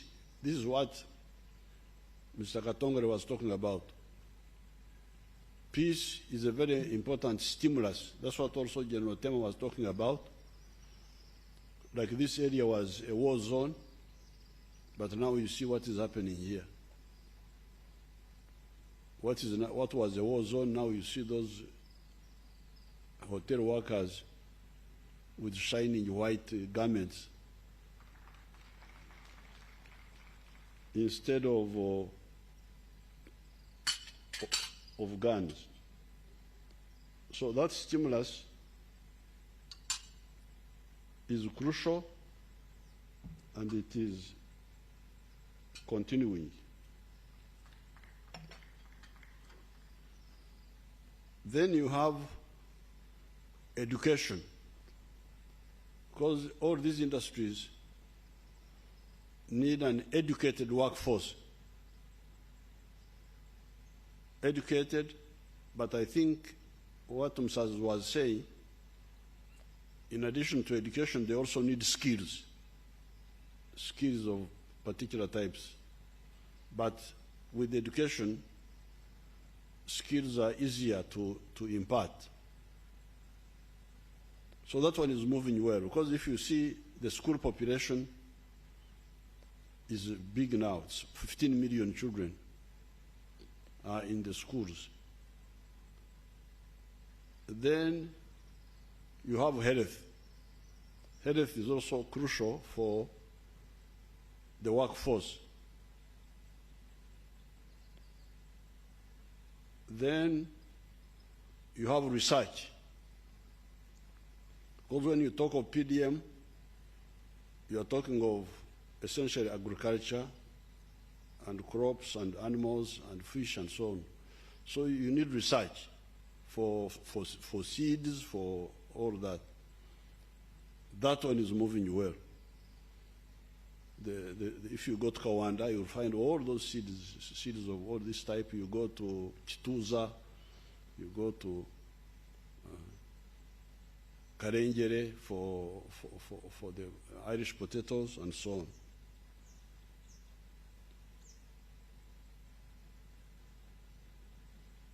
There are a number of other strategic stimuli.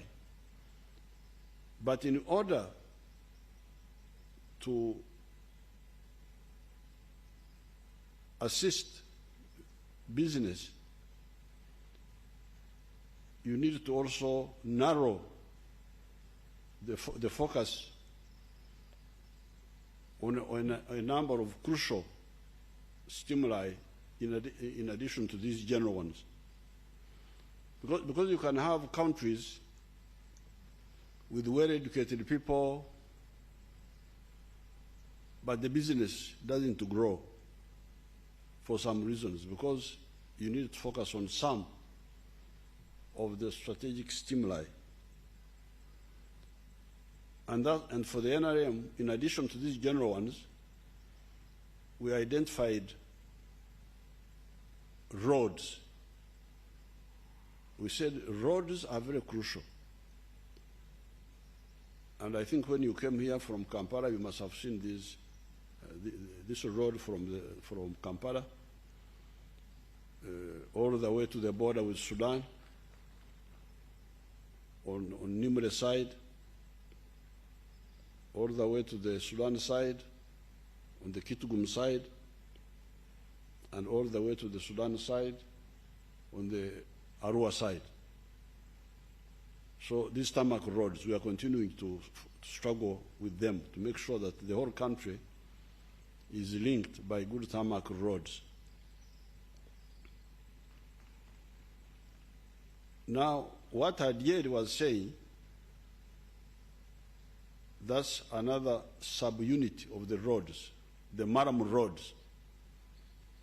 And we were talking about it just yesterday, the other day. We are going to, because now all the districts have road equipment, but they don't have enough money for fuel and all that, and we are going to address that. So that while Adieri has got a good tarmac road from Kampala all the way to Arua, and another one from Oluyo to Anaka, to Kochigoma, to Gulu. So she's suffering from being in an island of roadlessness. That's why she was crying.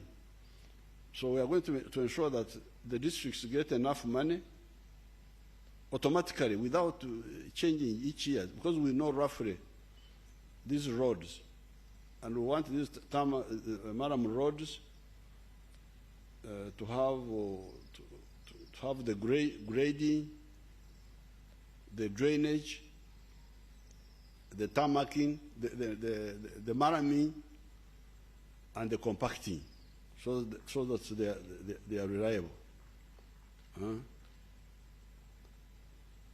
Adieri, enguto yao neruga nkaha, ngambero mzindaro hano, enguto yao. Neruga Anaka, neruga nkaha. Orugudo to Kuruetaga, Kuruga Arua Road to the farm, there is a bridge we need. Erinkaha? Kuruga Uyanaka to the farm, then to the security road going to Ajumani. Ni kilometers inga? It is 30 kilometers, but the bridge is a hip cap. Okay. So therefore, there is the Minister of Industry of Mzee Mwebesa. There are people called commissioners there. I don't know whether you have heard of them.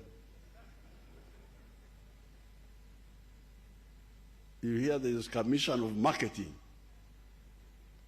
Is he there, the one of industry? Who is here now? Oh, Mzee Mwewesi is the one who is here.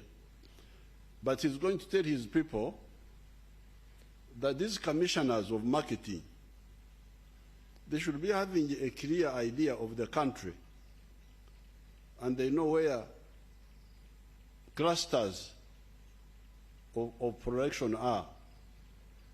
Like if Adied has got these commercial farmers who have come to Nwoya after the war, then he can approach the Ministry of Works and the districts, assist them to make these Maram roads there. That should be the work of the Commissioner of Marketing, because she should know there is production, how should the marketing be? This one I can guarantee you, I'm going to work with the Minister of Industry, because through the strategic investment, we are solving the big problem of the tarmac roads. But from the tarmac roads, we should have Maram roads to these clusters of production. So that's one area, roads. But roads are really not the best for transport of cargo. What would even be better for the transport of cargo is the railway. And I want to inform you that we are repairing the old railway, the meter gauge, all the way from Kampala to Malaba, from Maraba to Soroti, to Mbare, to Lira, all the way to Pakwach here. It's going to be tarmac. I don't know whether Ramadan gave you the facts on that. He should tell you, if you are still here, he should tell you what's happening on that one. Now, so that for some of the cargo which is not fast moving, you should move the railway. Use the railway because it is cheaper. And also we are looking at the water transport, because God favored us. Not far from here. No, this is a bit far, but Pakwach is a bit far from here. But you have free highway of water all the way from Nimule up to near Fort Potro. You go through the Nile, through Lake Arbat, up to Ntoroko. Ntoroko is only 30 miles from Fort Potro. So somebody can move cargo without going through all this, all the way up to near Fort Potro by water. And when you are coming from the ocean, from Mombasa, from Dar es Salaam, I want to advise you to look at the water transport in addition to the railway. From Kisumu, you can go by water across Lake Victoria up to a place called Nshungezi, which is about 36 miles from Barara on the Kagera River towards Rwanda.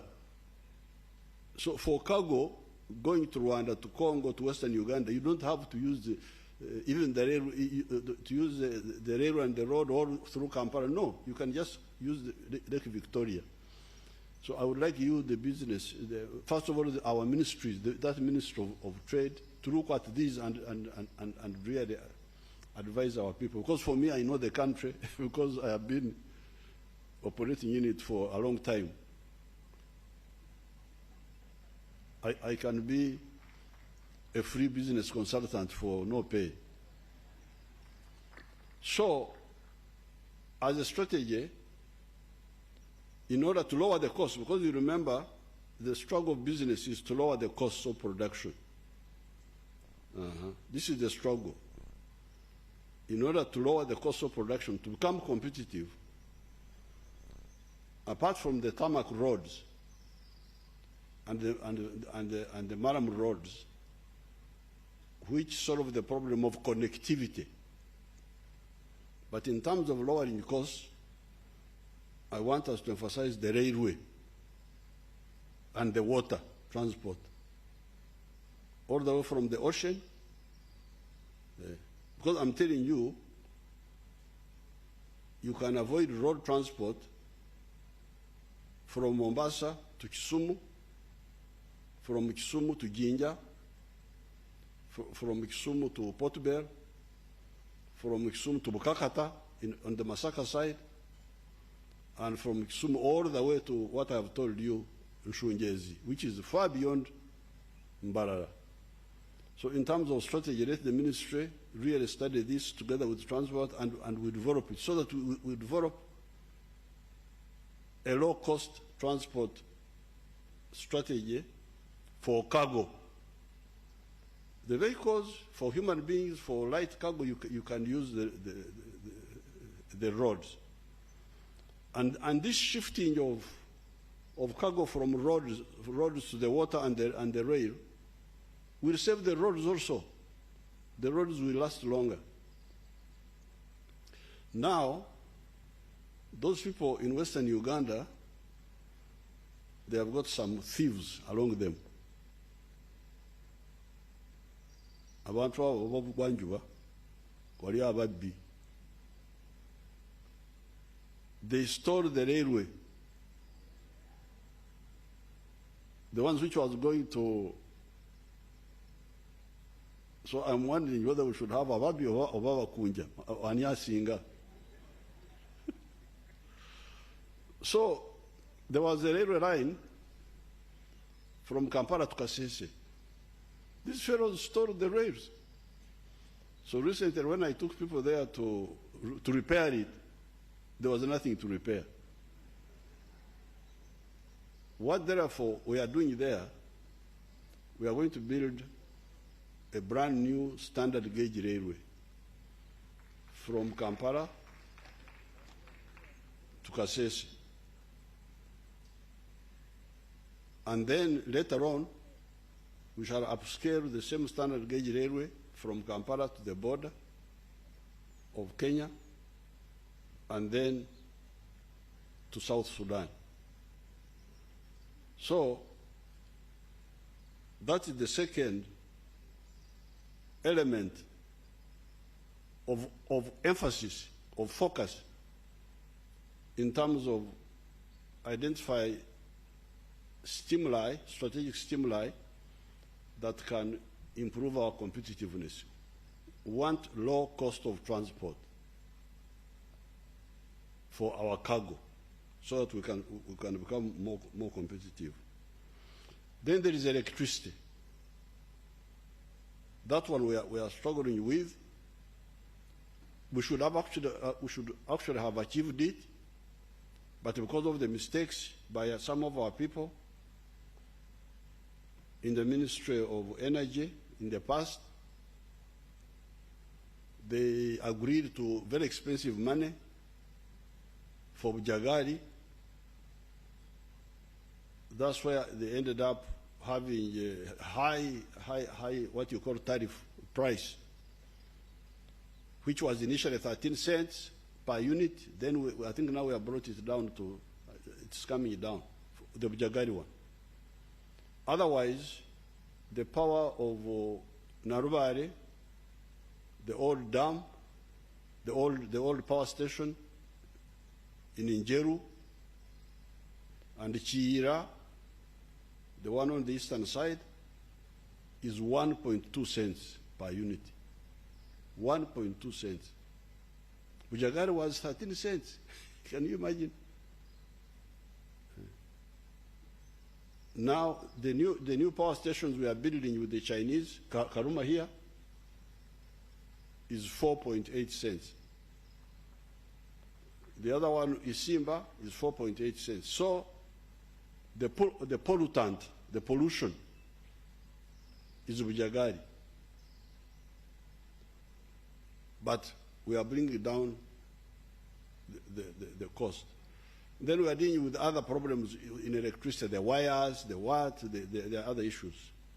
But the target is to have cheap electricity, and we shall achieve it. Then the cost of money. This is the UDB, what you are talking about. You are saying bring it from 12% to 10%, but also have longer time to pay back. I totally agree, because we are here for manufacturing. We are not here for trading, and things don't get concluded so quickly when it comes to serious production efforts. So this is the narrow focus. Apart from the general efforts, we are focusing on these areas to enable you to produce cheaply. Now, the focus of this retreat was well directed. E-mobility, as told you, we are totally behind this. And that's why the other time, when the price of fuel was up, because of the war in Ukraine, you remember there was pressure that we should subsidize. You people, you don't know Banyankore. Banyankore, they are Mukonogamu. You cannot have a Minyankore if he takes a cow to the market, a female cow, and sells it. He must come back with a Kasumoro bull to go in the place of the cow he has sold. If you say Minyankore selling and just pocketing money, then you know that that's not a proper Minyankore. So I could not agree to the idea of subsidizing fuel for driving to nightclubs. Can you imagine? Mbumba kwatileko ku petroli eyokugenda omubinyumo. Nimbagamba nti nze wakiri nzira yewange lwakitwala nembaleka wano. I cannot do that. You remember there was a lot of pressure. They are doing it in Kenya. If they are doing it, I wish them good luck. But me, what else did they want us to subsidize? There was fuel.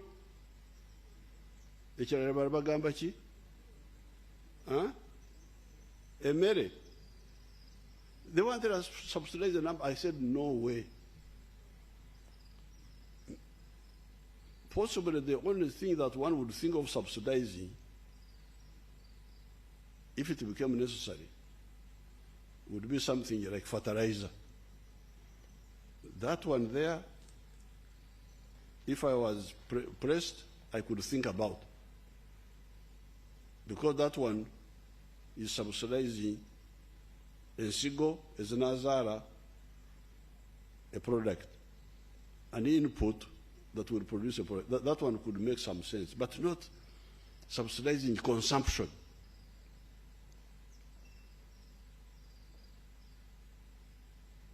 Therefore, when it comes to the cost of money, I totally see the point and agree that it should be, if possible, lower than 12%. Unfortunately, now the inflation had gone up, but it will come down because it is normally 5%, so that there is a difference between the interest rate and the inflation rate. Now, on the e-mobility, which was the core of your discussion here, I'm fully behind this. And when they were putting pressure on the issue of fuel, you remember I gave a speech. I said, but this fuel, we should migrate from the diesel cars and petroleum cars to electric vehicles and electric pikipikis. And as you heard, Musas is telling you that the electric pikipikis would be, let me see, 50%, I think he said 50% cheaper. Yes, they will be 50% cheaper for the operators. So that's why we are moving. Now, regarding all these issues you're asking for, Mr. Musasizi, I support all of them. Zero rate for VAT.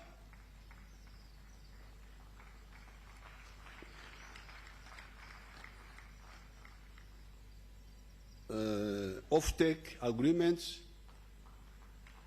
We can guarantee that the government departments will buy the electric buses.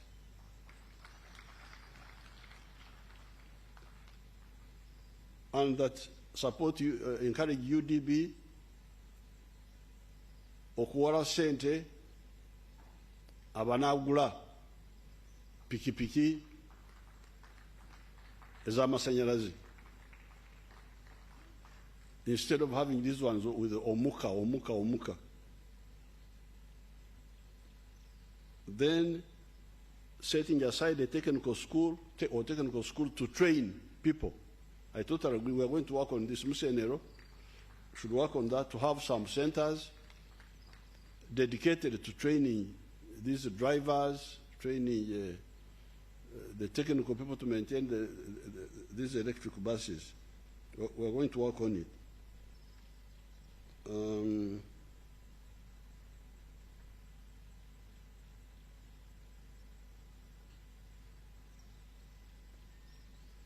Now, on the issue of the parish development model, which is again the focus of your retreat here, the 7 activities there are mainly for the families who have fragmented the land for the 4 acres model.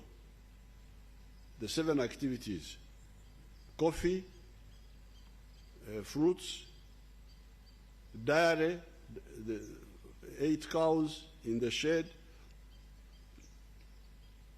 dairy cattle, food, 4th acre, a manju, poultry for eggs, a manju, pigs, for those who are not Muslims, and fish farming. So I totally agree that the government should really plan for all these, the linkages. The linkages with, for instance, the one who spoke where he said, for coffee, that one is well established.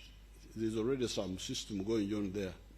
But we shall work on it and I'm happy with the Katongore saying that they want to work with my Italian friend Pinetti to add value to the coffee, which would bring your country $4 billion instead of the present $800 million we are getting from bean coffee we are selling. But I totally agree that we support the new pioneers, abatembuzi, in the fruits, like for instance adieri. Support the seeds, support the chemicals needed to protect the crops, but also the processing.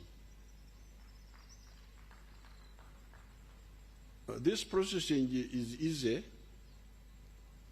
I've just built for you a tannery in Kaumu. These government people gave me some money. It's called Innovation Fund in the State House of 120-something billion. And I used 12 billion okubatasa okusaka leather from China, from Kenya. Kati leather ya wali ewamwe kaumu weri. I'm producing it for you. Using 12 billion, just 12 billion. So, I think with these funds and UDC, we should see how we could, for instance, link up with the dairy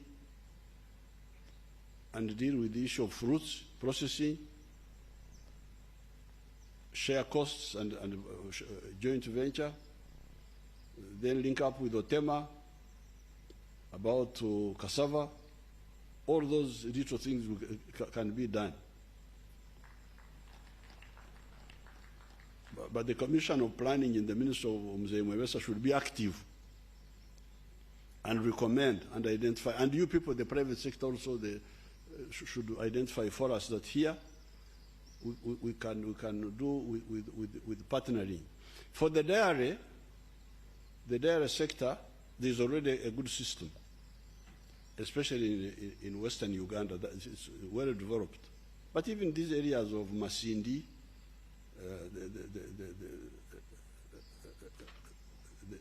the milk coolers, they are already there. So if some of the other areas can join, they will find a system which is already operating for the dairy. Now, for the poultry, the challenge for you people is producing animal feeds. Invest in making animal feeds here using Mr. Kejuka's grain to make animal feeds instead of importing animal feeds from Kenya. Animal feeds for poultry, for piggery, for fishery, they all need those animal feeds.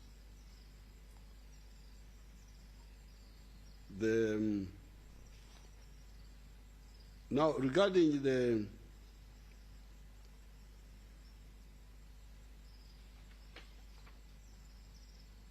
risks,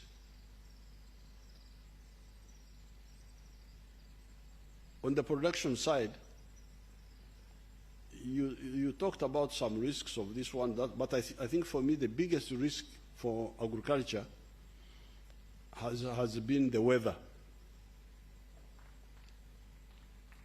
And the answer for that is irrigation. And we are doing two efforts. Effort number one is the Ministry of Agriculture to use the gift God gave us, because God gave us a very good arrangement. You have high mountains like the Rwenzori with rivers, so many rivers from Mount Rwenzori, Ruimi, Mobuku, Nyamugasani, there are so many of them. We are now just using only one, Mobuku, for irrigation. And there's no pumping here. The water is coming from up, you just direct it. So we are going to use more of those rivers around the Rwenzori for gravity irrigation. On the side of the Elgon, we have a small project at Doho Rice Scheme. But those rivers are also there. Manafa, Malaba, Greek River, all those rivers are there. So we are going to do more of those gravity irrigation. But to cover the whole country, we have attracted a manufacturer who will manufacture solar-powered water pumps, where you can have your solar-powered water pump, which pumps for you water to a high ground, and you irrigate your farm locally, even if you are not part of the other gravity flow scheme. In Karamoja, we are going to, there is that river, there is a river there. I've forgotten the name, which we are going to dam, and it will also be used for irrigation. So this is the biggest, because the other ones, you are talking of insurance. Insurance from what? From main drought. Okay, there are some other problems like pests and so on, which are easy to deal with. But the biggest one is, so we are going to shift from rain-fed agriculture to irrigation agriculture. Rain-fed plus irrigation as a standby. But the planners, Ramadan should look at the other instruments, insurance, all those other little things. But for me, I think the biggest risk is this one of water. This is the biggest risk. Now on the marketing side, we have already talked about the road network, which we have talked about, because Adir was talking about that her farm is not accessible, so she can't market. But with the roads, that one would be solved. Then the other one is the cross-border trade. I think that one is improving, because I can see, like with the new government of Kenya, they seem to be very, very, very open. They seem to be more supportive of regional trade. And with the Congo, we don't seem to have any problem. With the South Sudan, no problem. With Tanzania, we still have some issues, but I will discuss with Her Excellency. With Rwanda, I think the border was opened again. Burundi, no problem. So I'm glad that now there is a huge market of milk in Algeria. Huge, huge, huge, huge. So our minister went there, John Mulimba, and met the president. The president was very, very, very ready. But on our side here, we need to solve the problem of Karusu, foot and mouth, Erjoa, because that's what would block us from. We need to have a record, which means the Minister of Agriculture must guide us on what to do with these seasonal outbreaks of Karusu. So finally, I have listened to the order of my daughter from Bukunja, who said, "You man, do you know how to count?" I said, "Yes, I know, madam." Said there are 365 days in a year. Osobola otya okulemwa enaku nnya zokka omwaka n'osinga n'abantu b'omugaso nga bano? Nenenyeza. And I direct my office, because me, I am a puppet. They just tell me what to do. So, office of State House, you are directed by the order of my daughter from Bukunja that 4 days in a year, out of 365 days, 1 day in the east,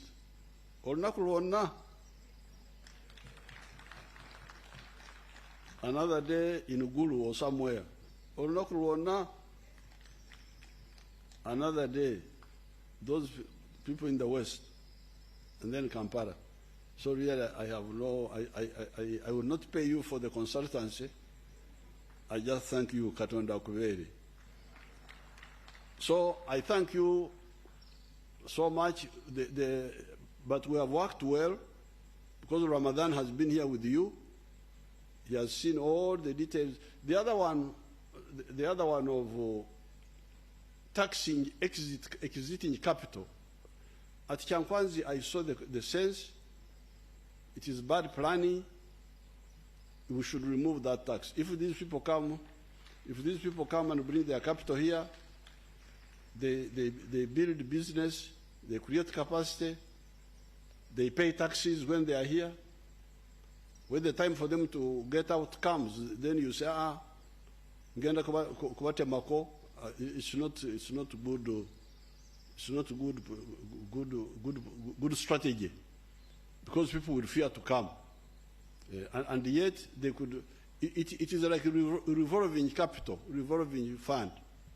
Aleta sente nazikozesa nezala sente nda yena agenda ofirwa ki muleka agende. You remain with what he has already built here. So I thank you, Katonda Wabere. Your Excellency, thank you very much, and in your presence would like to recognize the following organizations who have been in the business of responding timely